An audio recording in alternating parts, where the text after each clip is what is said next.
Welcome to Brave Healer Productions. We are waking the world up to what's possible for healing, one brave word at a time.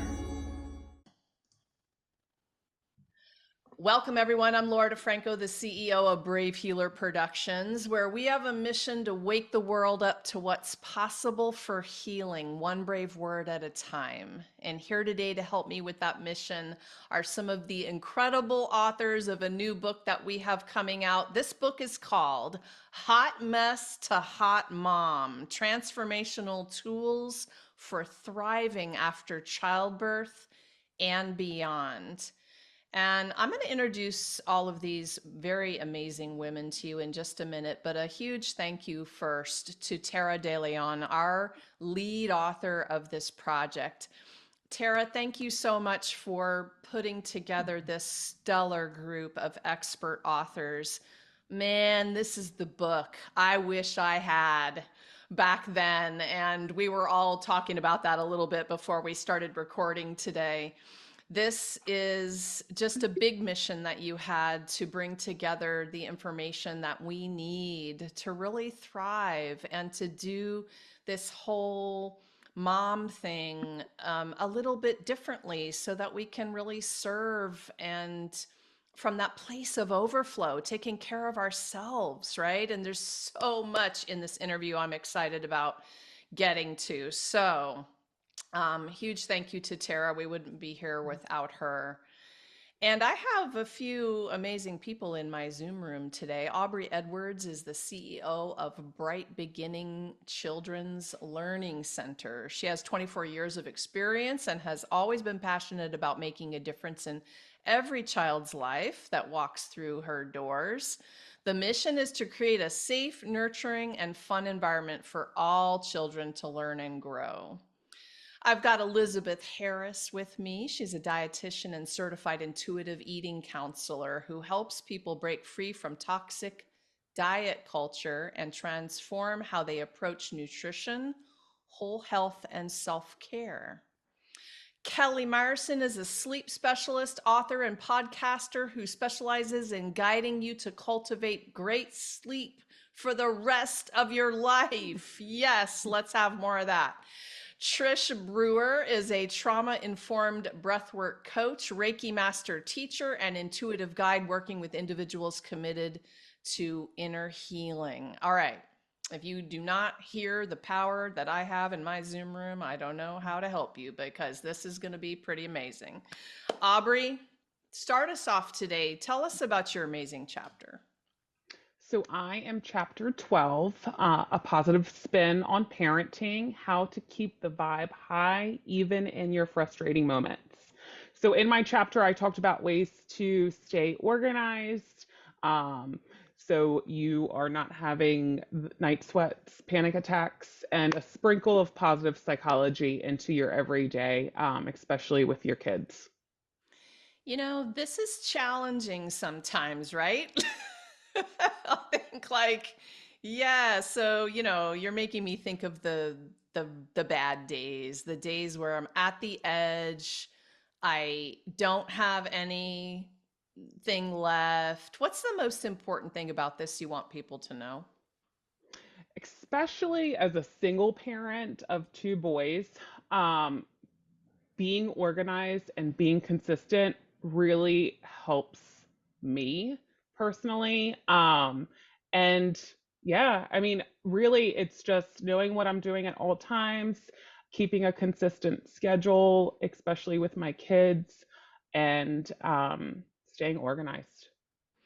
So if you have a bad day and you are feeling unorganized, I'm assuming also that you're giving yourself some slack and grace in the places that you need to. And I think that's an important thing. But organization, oh, I'm into feng shui lately, ladies, and keeping things organized and clean helps me literally breathe physically. Yes, Is there any, yeah, tell me more, Aubrey. Is there yes, anything else you want to talk about there?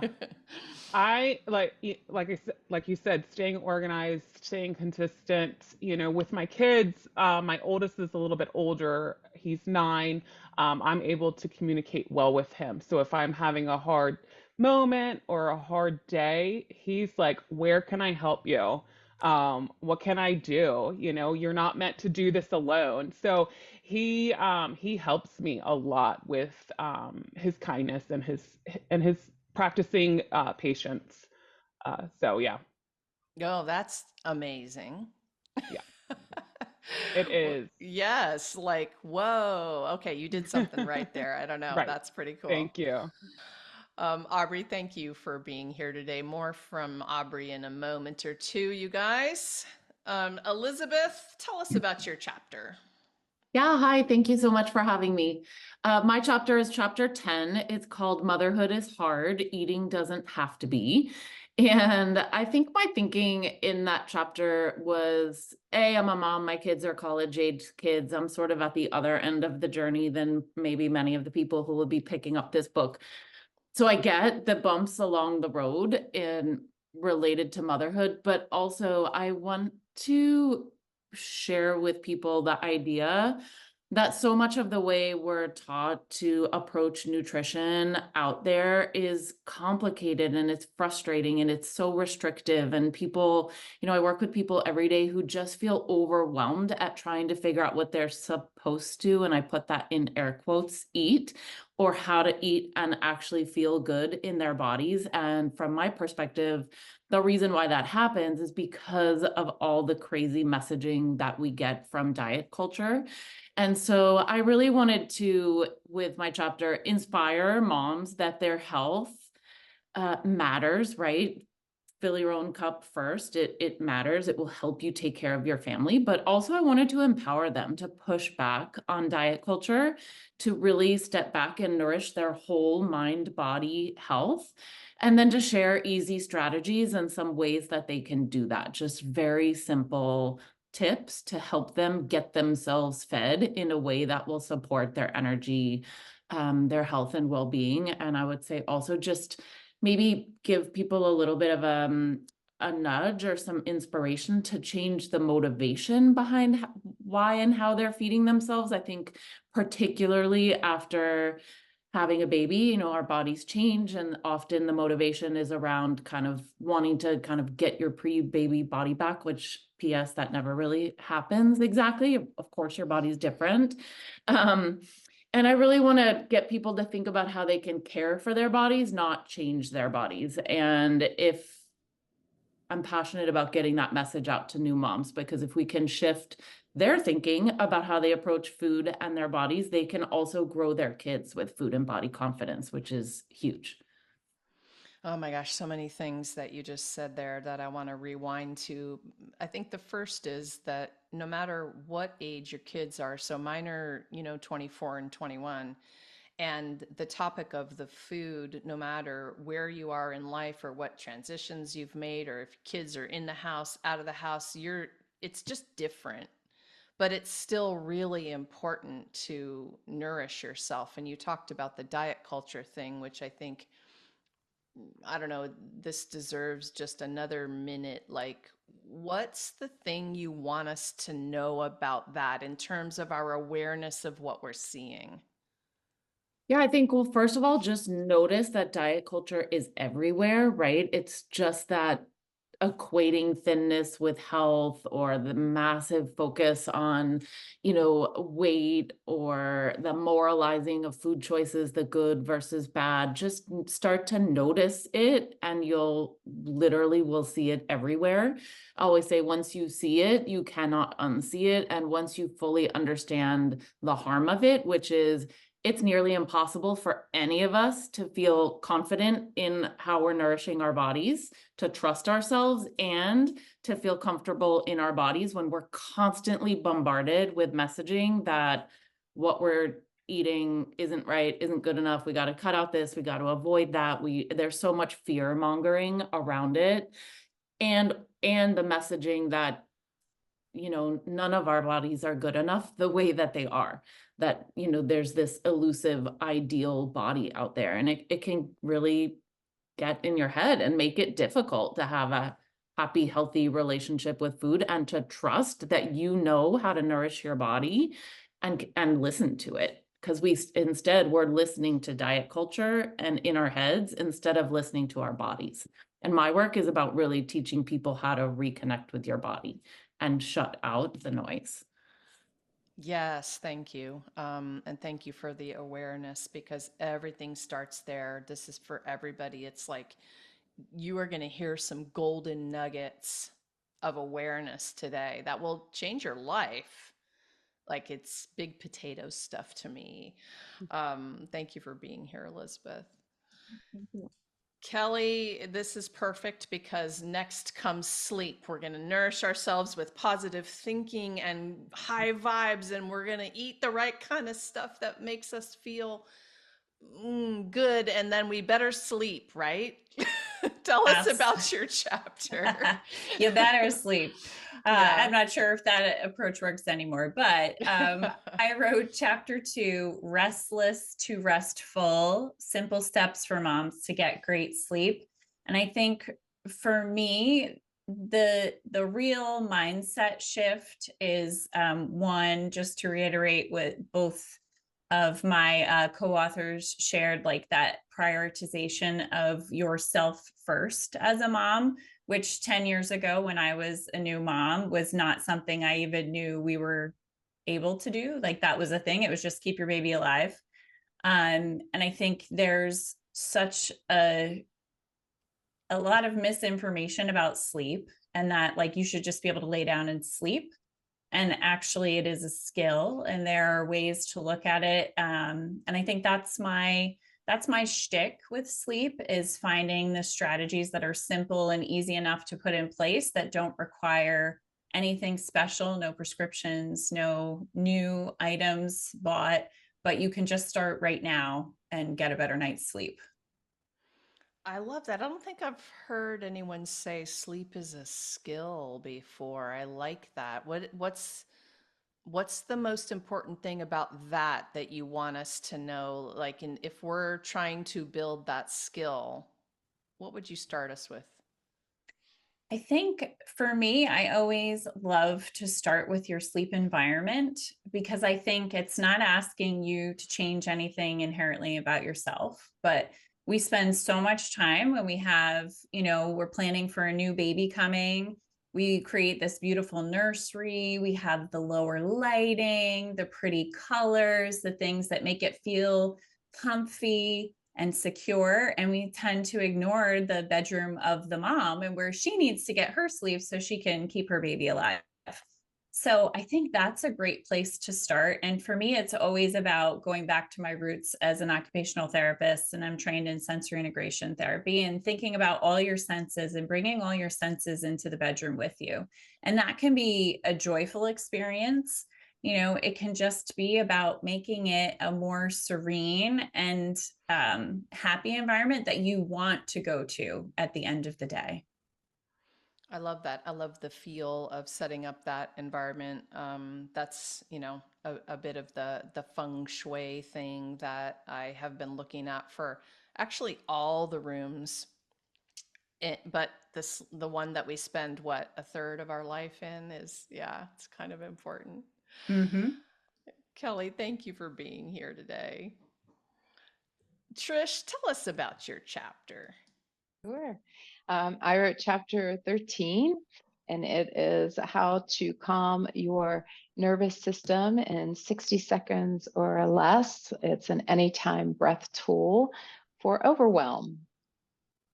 And yeah, so I am on a mission to teach people how to, about the power of the breath and what it holds in helping to regulate our bodies, our nervous system, our digestion, and simply using our breath.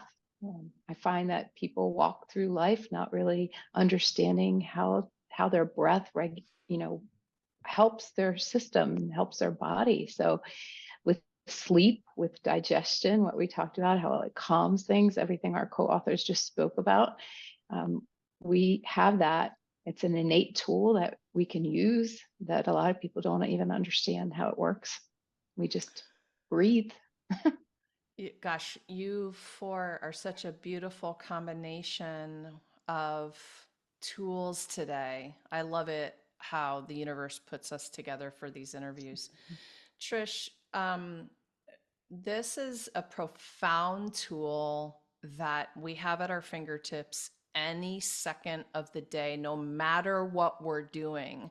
So, this is like one of those things where I want to pause for people and say, you have this profound tool at your fingertips. And I've been using it for anxiety purposes lately. I mean, not to mention all you out there who might be new mom and new mom anxiety and all the stuff that's your, lack of sleep and lack of nutrition and all the things. You're trying to put everything together, but you've got the breath any moment that you need it or want it. What's the thing you want to tell us about this, Trish? It's free. Like as long as you know how to use it, and that's what I'm here to do. It's like the one time when I found it, I was like, whoa, this is a tool that we can use, but that it's simple. It's simple once you gain the experience on how to use it, and which techniques are helpful for what you're looking for, anxiety, sleep. Once you build that muscle, then it's there. You can just kind of like pull it out of your toolbox, right, and use it. But it's so simple. I mean, it can be as simple as 4 inhales and 4 exhales, and that just resets the nervous system. It doesn't have to be complicated. You don't have to make it complicated. I mean, I love a good alternate nostril breathing, but you don't have to make it complicated. Just make it simple. And that's why the first, the tool that is in the book is a simple tool. I start all of my clients with a simple tool. And there are some categories of breath work. So I want to make sure that we distinguish that there's a difference in breath work. There is breath work for everyday living, the alternate nostril breathing, the 4-4, 4-7-8. Those are everyday tools in our toolbox. And then there's another category of breath work that is more about the healing, the emotional wounds, the deeper work. That is completely different. So the breath work is a very hot topic these days, but there are definitely 2 distinguishing categories of breath work. And I like to make sure that we're clear on that. Thank you for that. Oh my gosh, there's so many different ways to talk about actually all of your tools. And I mean, it's one of the reasons for these collaborations. I want all of your voices in the unique way that you're sharing your stories, but also the very unique way you're teaching your tools and helping people understand what's possible. It can be really life-changing. So thank you all. A big thank you, not just for saying yes to this, but for doing that, taking that challenge and getting it in this book in the beautiful ways that you did. I want to carry on the conversation. This is a nice kind of segue into this next question. Elizabeth, I'm going to start with you for this one. You heard me say it earlier. This is that book I wished I had 24 years ago when my son was born. I'm excited about the topics here. And like in all of our books that we publish, the tools are holistic, natural, and highly effective. Why holistic? Why is this important for people to understand?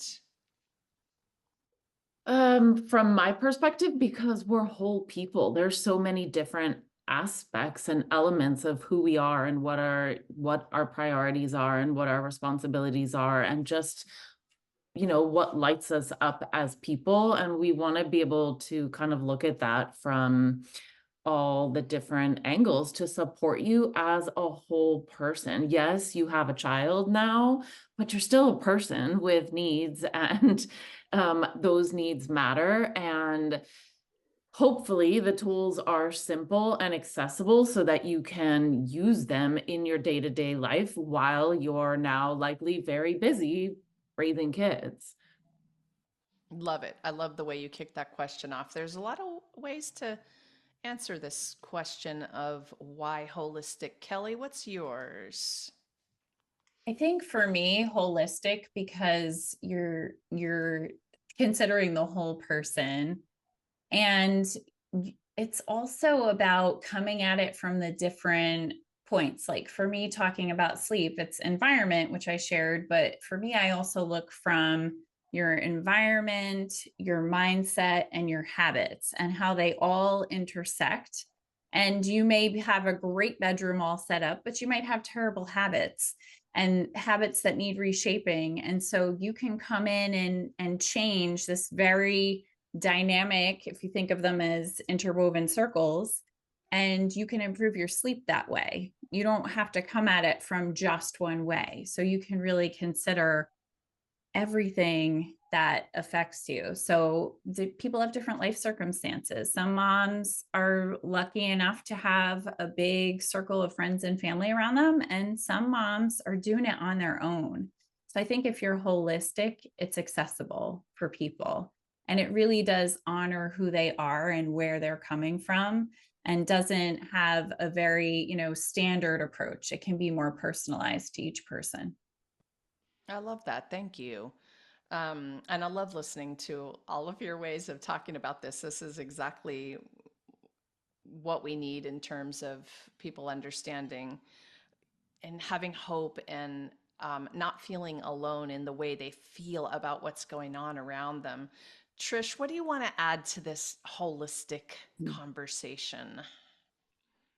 I I can guide people with their breath, but I can't make them breathe, right? We're our own healers, I believe. Like we have this innate ability within ourselves to regulate our nervous system, even our to help with our digestion. If we use that breath to help put us in that rest and relaxation period, but that's we're looking within. I'm not looking to heal you. I can't do that. That's that exists within ourselves. So if I can guide you with some tools, then it's really up to you. And that's kind of what I look at with the holistic approach. Like, where can you find that within yourself? Yes, and how empowering that is. Sometimes it's scary. Absolutely. Yeah, we have to take responsibility for ourselves. That's scary sometimes, but it's also highly freeing, I think, to know what you just said. It is up to me. I can do this, right? I have this power within me. Um, Aubrey, how about you? It's hard to go last on this one, I realize, but what do you want to add to this?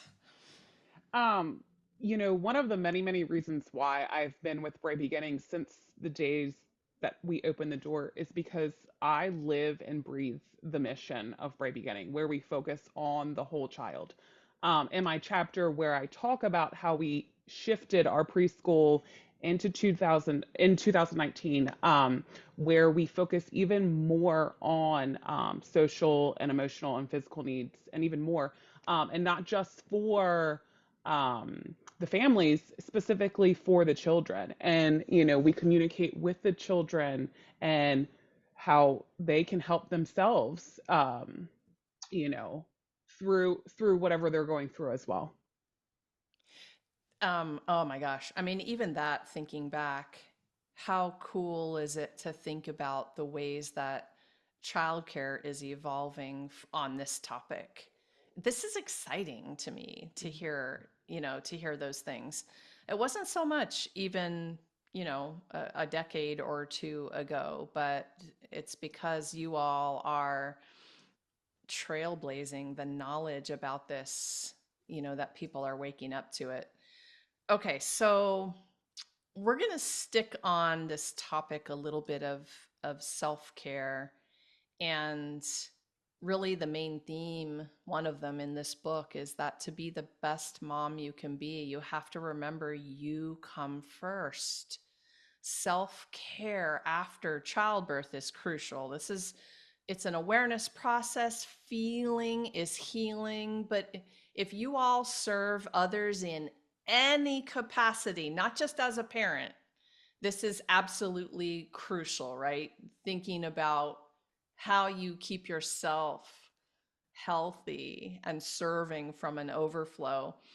Kelly, what's one of your favorite ways that you practice awareness or self care in your day to day? Give us a little window into your life.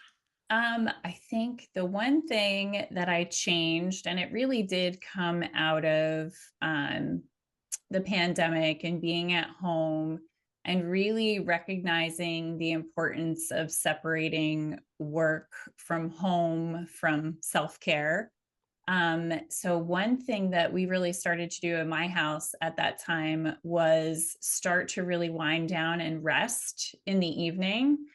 And it started as like, okay, we want 2 hours before bedtime. We're turning off all the TVs. We're not on our cell phones. We're resting. We're relaxing. We're getting ready for bed, preparing for the next day. And then it kind of morphed into, for me, how many hours could I extend that? Like, so if I start, a couple hours before bed and I go to bed and I wake up and I just continue to exist in a state of rest. And, getting to like 10 and 12 hours of rest in a day was kind of my like mission for myself. And so it really made me recognize, how good I feel, how grounded I feel.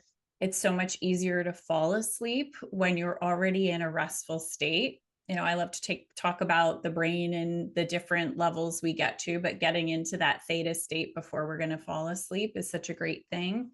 Um, and what is really truly amazing is that when I prioritized my rest, I actually became more productive. I got more done. I got clear about what was really important. And so I feel okay about taking a day and being like, today I'm going to rest. And it's kind of that radical self-care that, like, thinking outside the box of what people expect you to be doing, like, not available. I'm resting that day. And I think you said it, the magic is that it helps productivity. It doesn't take away from it. And this, you're going to learn this lesson if you practice what Kelly preaches, y'all, because you'll realize really fast. And then hopefully you'll grasp onto all the moments that you can get for more rest. I love that, Kelly. Trish, how would you answer this one? What's one of your favorite ways? And no fair saying breathing. No, I'm teasing you. But But I mean, of course, that's one of them. Anyway, what do you do on the day to day? so actually, I do start my morning with a breath technique. I do. It is part of my routine. To get actually to stimulate the nervous system and get me going.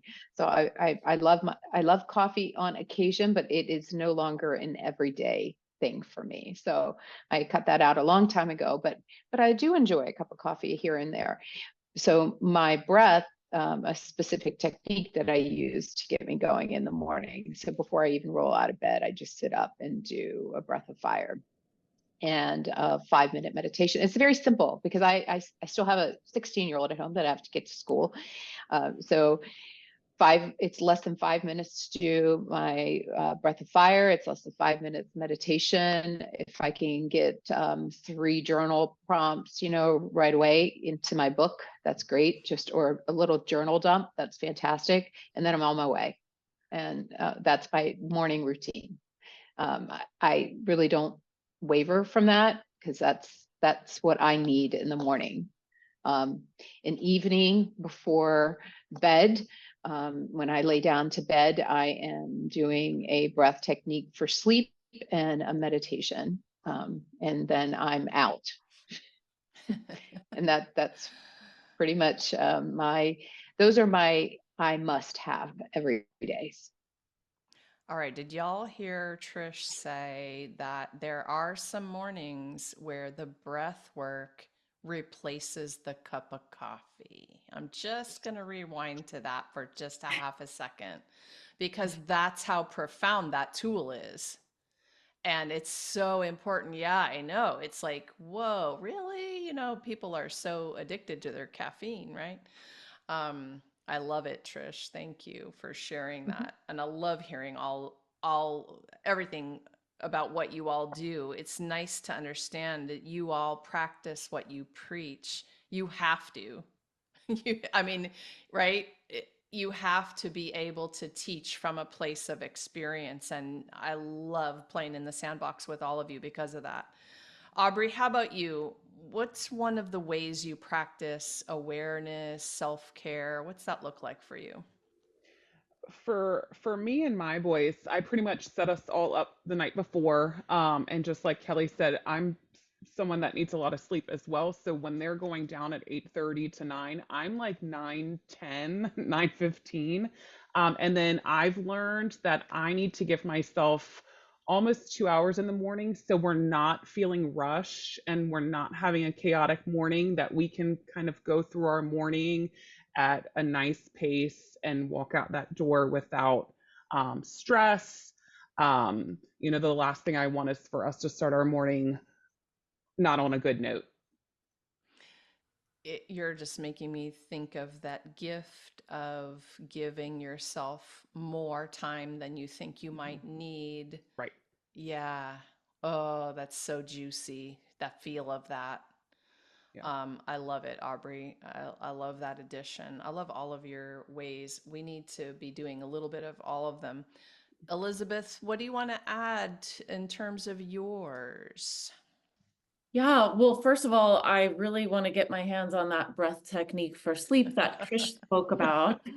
And I would say I love self-care. I mean, intuitive eating, which is the version of nutrition that I teach, is a self-care eating framework. It is all about self-care. I love self-care. I'm like, bring it all on.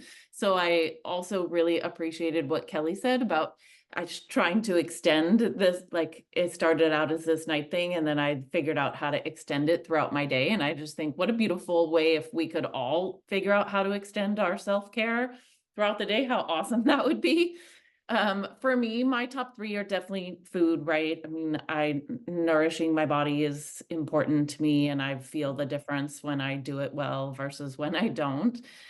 Movement is major stress relief for me. And then the third one that I really have been building and focusing on is meditation and mindfulness, just getting that quiet in my brain space and getting out of my head and into my body um, is, I'm finding it an invaluable part of my self-care routine. Nice. Y'all have created such a great list today, too. I will add music to it. Sometimes I will definitely add nature, walking, getting out, and connecting with nature into this list. There's so many things, and it's really good to remember that when we choose one of these strategies, sometimes maybe that day it's not working, so try something else. And there's so many ways we can self-care, right? And they don't all work every single day. They don't all work for the same person every time. So that's the beauty of having all of these in the same book. All right, so somebody touched on it earlier. I believe it was you, Kelly.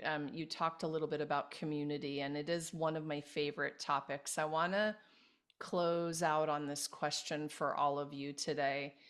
Trish, I'm going to start with you here. Community, for me, it's meant the difference between success and failure, honestly, as a mom, as a business owner, for my life in general.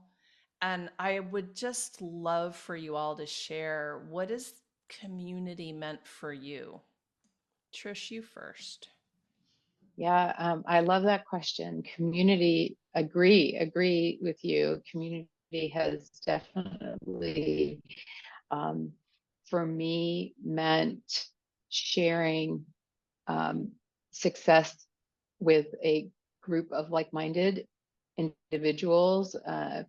In my work, not just with one-on-one, but the circles, the groups, the breathwork circles, there's been this beautiful community that has built. from that, and watching the friendships that have grown from that and how they've supported each other, just watching that flourish has just brought so much joy to my life. But even outside of that particular community, the support that I've gotten from Elizabeth knows, even from another group that we belong to, and Aubrey, Leading Ladies, that support has meant so much to me in growing my practice. So I just feel like community is an opportunity for us to share, like, vulnerably where we are, and to grow as individuals, practitioners, but even just to grow. Um, so I just feel like I can't imagine doing life without it. I love that. Yes. Quick shout out to Alice Ann for her Yeah, leading lady community. yeah, Um, and and also Tara, who I know is a part of it as well. yes. And just for those ladies who are leading us in community building and the way that we all thrive. Oh, yes, we could talk about this one all the rest of the Uh, day. Great. Um, Aubrey, how about you? What has community meant in your life? For me, I think it just really comes down to the support, finding your tribe and leaning on each other. I've had great girlfriends, great coworkers, great families that have gone through Bright Beginning, and just like she said, leading ladies and all of that. It really comes down to the support and knowing that you're not alone. I think you just hit on one of the big ones for me was just like, listen, you're never alone. I mean, all it is that sometimes it takes some courage to reach out. That's the thing. Like, Right. yeah. Is there something else you wanted to say about that? Like, how would you help somebody who's feeling like, oh, I don't know if I can reach out? For me, I learned, I had my kids, they're 9 and 3, so there's a big age gap. My first child, it was so much of, I've got this, I'll do this by myself, I'm not going to ask for help. And then I learned my lesson. And with my second kid, I'm like, who can help me? Like, I cannot do this alone. So it Yeah. really is, just asking for the help.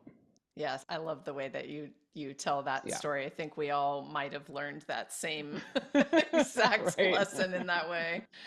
Yes. How can I get more help? Elizabeth, what has community meant for you? I think for me, community is connection, which of course we all need human connection to support our health and well-being. So it is something that I'm passionate about. For some reason, three communities that have really carried me popped into my mind when you were talking about it. The first one is when my kids were babies. I joined an organization, Professional Mom. I was a stay-at-home mom at the time, Professional Moms at Home, and I met 3 or 4 other moms who I cannot imagine having parented the last 20 plus years without them. We have carried each other through the ups and downs. Of course, we have our family as our spouses, but that community of other moms who kind of get it was huge for me. Same, like Trish was mentioning, once I started my business, going out and finding community and connection around that. Leading Ladies has been a huge source of that, and other masterminds and collaborative programs that I'm in with dietitians. And then in the work that I do, which is helping people opt out of diet culture and really revolutionize how they're thinking about their health and well-being. I think community around that is so valuable and important. Diet culture is so loud, it's so toxic, like we said at the beginning, it's so pervasive. So I've tried really hard to build a community around that is sort of like the anti-diet culture community, and food and body, positive and neutral. And um I try to build that for everyone that I work with, but just other people who want to get out of the diet culture noise. So one of the ways that I do that is a community that I've built on Facebook, Health and Healing with Intuitive Eating, and all are welcome if you if you want more positive food and body messages. But community is everything. Yes, agree. All right, Kelly, tell us what this has meant for you. I think, and especially if there's any moms who are new moms listening or watching this and whatever stage they're at, I think I did motherhood in the beginning so alone and feeling like I was the only person experiencing what I was experiencing and feeling like my perfectionism kick in and like I'm just not getting it right and measuring myself up to I don't know whose standard. But it was actually when I went back to work, and I'm lucky enough to work with a lot of other working moms who have kids around the age of my son. And that community has been amazing because we have this shared experience of having to make it work. And I mean, it's even now, it's like those times when you're like, I have to go on this field trip with my kid, but I'm going to miss a day of work. And like, your coworkers who get that and who are like, it's okay, just take the day. It's going to be fine. Don't stress about it. So that shared experience is huge. And the other piece that I think is really big is that, if I think about being an author by yourself, amazing. You can build a community about that. But having a group of co-authors is incredible because it's all these people with, again, a shared experience, but these new connections to say what Elizabeth said about having these connections and these people who have gone through this experience with you and also have so much hope around the topic that we're writing about. And I think that's really powerful. It's sort of like amplifying the energy that we as one person would have for these topics. Well, thank you for that last couple of words about that because I'm a little bit passionate about how that rolls around here. It's been so amazing to be with all of you in that energy. So, just another thank you to all of you for taking that on and pieces of what Kelly is saying, like you didn't just sign up, you showed up, and that has just been incredible. And a huge shout out to the Brave Healer community for all of those same reasons, for gathering around me in some tough times and being part of how I thrive every single day. I think Elizabeth said it earlier, community is everything. And you have one. So if you're listening and you're feeling that maybe a little bit of that loneliness, we are all here to tell you, you know. And so just thank you to all four of you, Kelly, Aubrey, Trish, Elizabeth. Thank you so much for what you do in the world. And thank you for being here today to share it with everyone. You guys, this is way more than a book. This is a generous community who are there for you. So if something you heard today is giving you the goosebumps, you're resonating, maybe you have a question or you need some support in their topic areas, drop down into the show notes because I have everybody hooked up with their links, their contact information. They're there for you to answer those questions and give you that support and help you on that next step of your journey. These authors are up to amazing things in the world. So please go explore their websites and all they have to offer. And to all of our listeners today, you're invited to the book launch party, you guys, April 5th.